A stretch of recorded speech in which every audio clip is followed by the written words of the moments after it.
I want to show you a problem with what we have right now. So if I come in here to showcard.jsx, and I change this to be, I don't know, I put like another thing in here.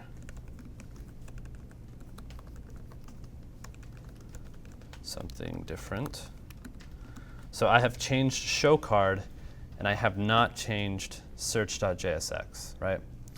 If I run jest again, what's going to happen?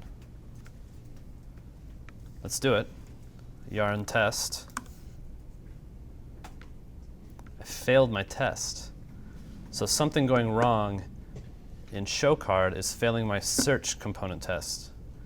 Now, some people say that's fine, right? If I don't care, I just want something to fail. And that can be your opinion. It's wrong, but that can be your opinion.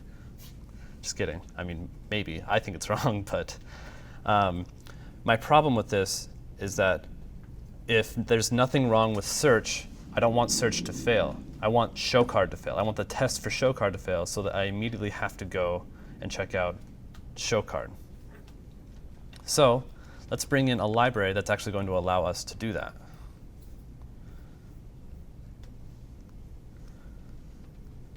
In fact, I'm going to leave this for now, and then we'll fix it here in just a second. So come back to search.spec.jsx. And we're going to import a library called enzyme. So import shallow from enzyme. And we're going to modify this a little bit, and we're also going to drop renderer.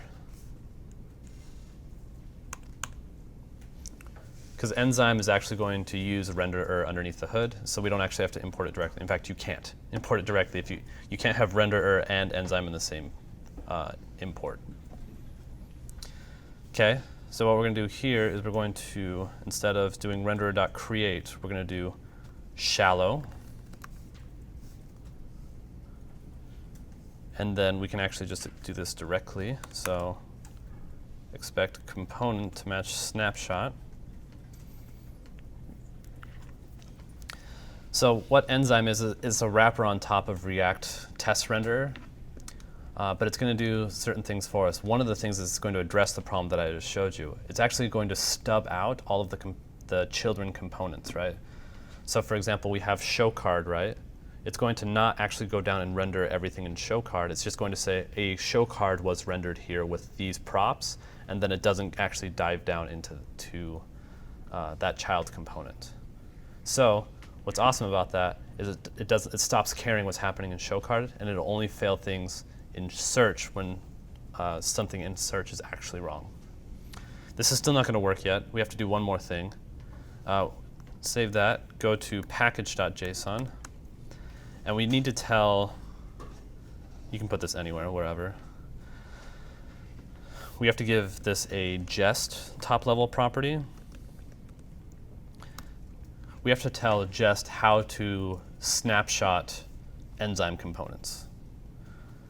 So what we're going to do here is we're going to say snapshot serializers,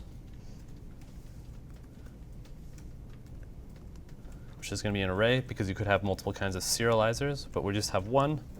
It's going to be jest-serializer enzyme.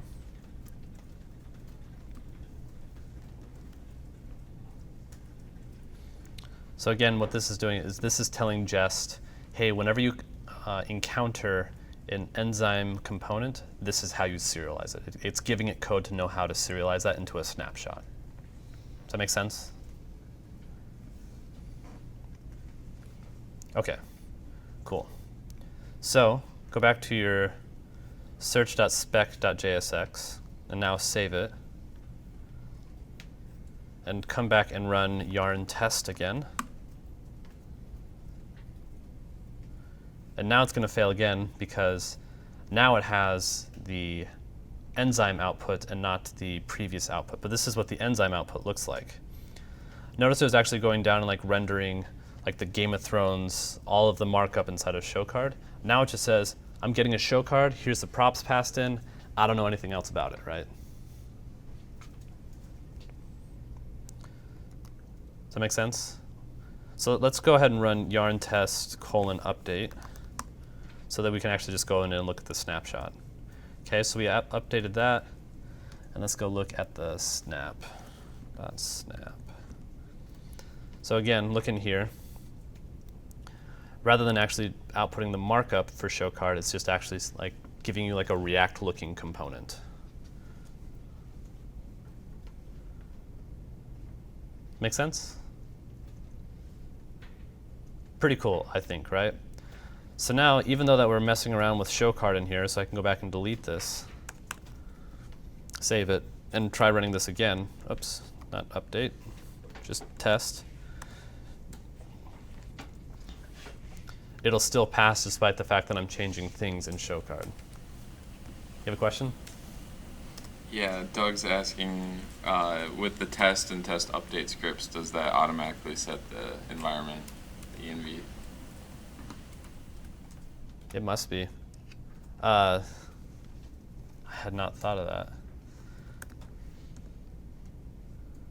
Yeah, I wonder if just, let's actually look. I have no idea. So if you look at my notes, I actually have in there setting the node env. But if we go to spec.jsx,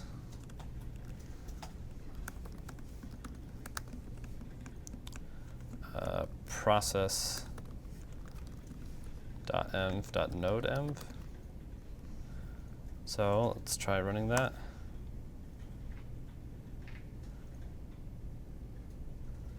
Yeah, check that out. It actually sets the node env for you. Who knew? I did not know that. Today I learned. That is pure fortunate happenstance.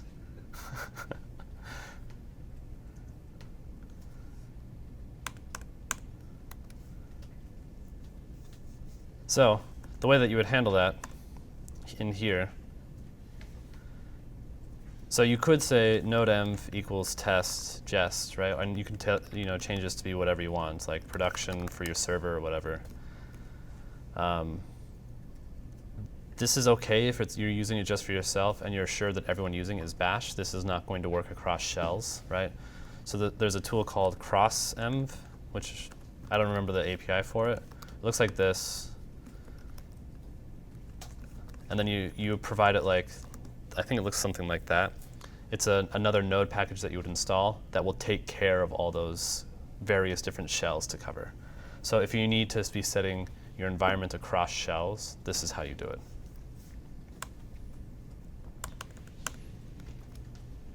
Anyway, that's cool. Any other questions? All right. Enzyme's a super cool tool. There was an interesting thread on the GitHub for React that they considered making it the official testing suite of React. And they ended up not doing it, but they said like internal at Facebook, they actually do use Enzyme for all their testing. The only reason that they don't make it official is they thought it might stunt like the innovation happening around testing in React. So nonetheless, pretty much any company that's testing React is probably using Enzyme.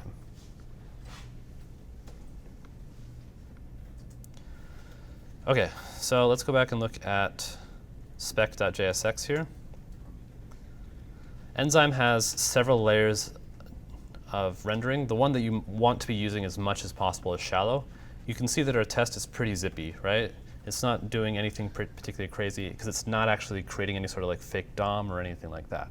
It's just rendering out the component and testing against the markup that's being rendered there. If you need to go deeper, there's another one called render.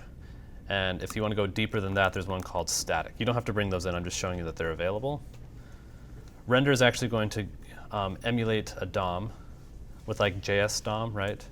But if you've ever tested with JS DOM before, it's real slow. It's going to greatly slow down your tests, right?